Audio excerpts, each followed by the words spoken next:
recently I went to visit a beautiful soul who's currently stuck in an 98-year-old body.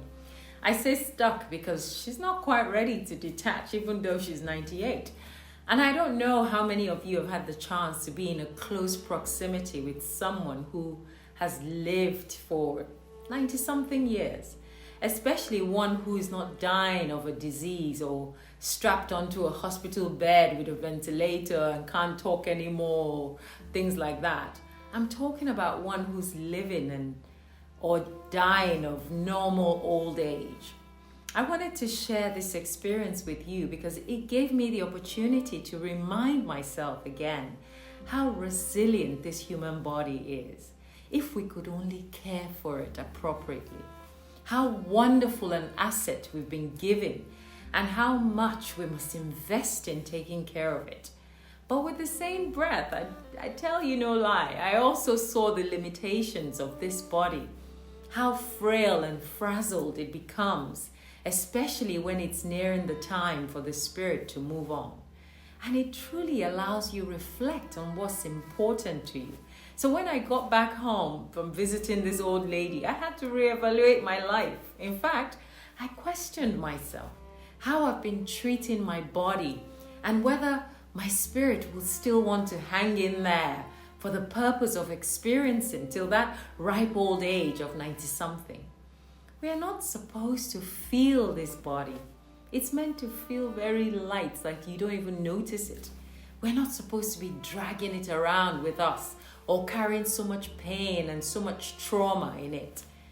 And it's not designed to break down ever so often. It's actually quite resilient.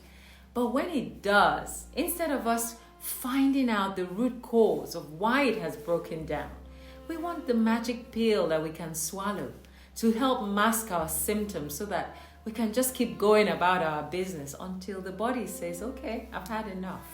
So who are we kidding? It's best if we start as a preventative measure to take care of our body.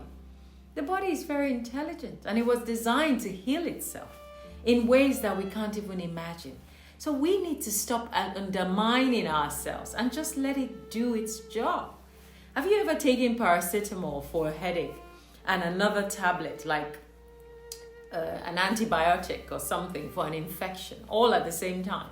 Yes, most of us have. We swallow 2-3 medicines at once. So how is it that your body knows which one is for the headache and which one is for the infection? If you mistakenly cut yourself with a kitchen knife, for instance, are you the one that does your own healing? Or does the cut not heal itself after a few days or so? So it's not anything that you are really doing consciously to it.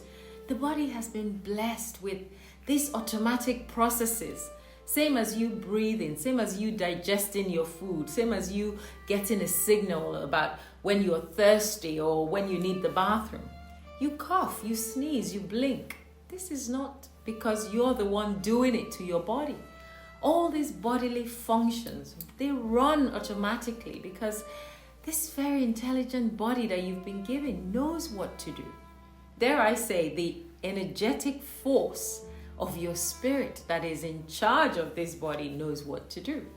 So how come this same body that we need, that the spirit needs to experience, to grow and to evolve in this part of creation, how come we're still the same people harming our bodies every day?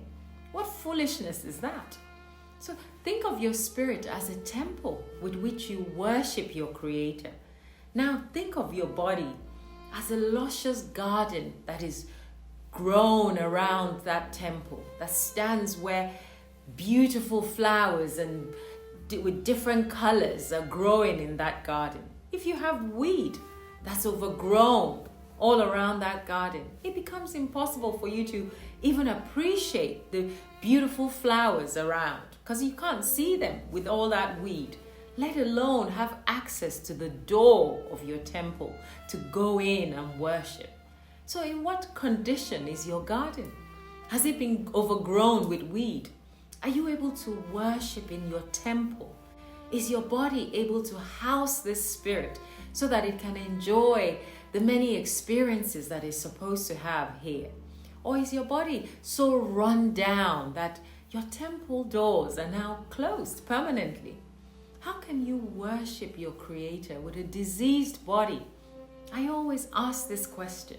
If you look around you, so many of us are suffering from one ailment or the other without realizing that we are the cause of our own suffering.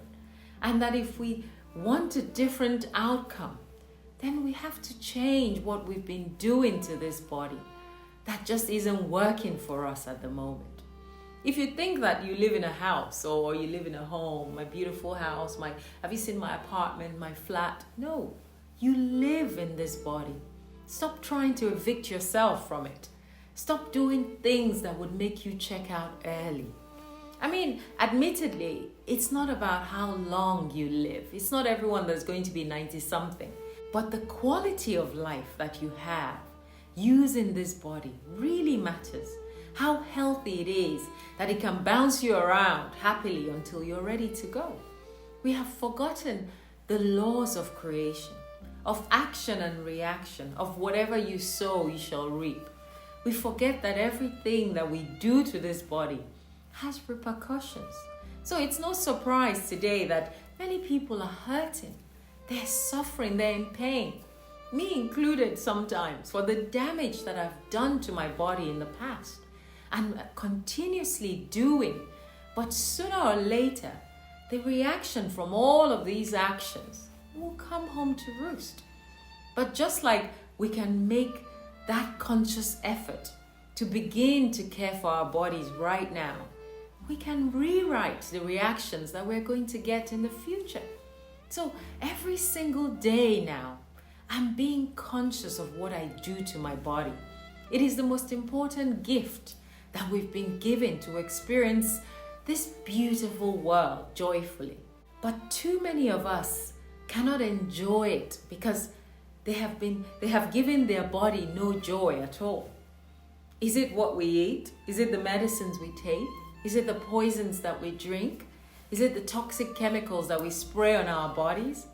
Is it the pollution that we breathe in, the stimulants that we give our senses? All of it. Like every tool, like every asset, every machine, you must rest it.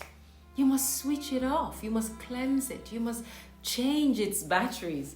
You must detoxify it. So what are you doing to ensure that you're able to enjoy this creation and what it has to offer you without harming your body, your mind, and your spirit in the process? What better way to experience this creation than in a healthy, vibrant, and active body? A body that is balanced and harmonious with your mind and soul. And yes, even in your 90s, you should know who you are in this body if you have truly cared for it. So I wish you good health in your ripe old age. But it starts now by being gentle with yourself. Bye for now.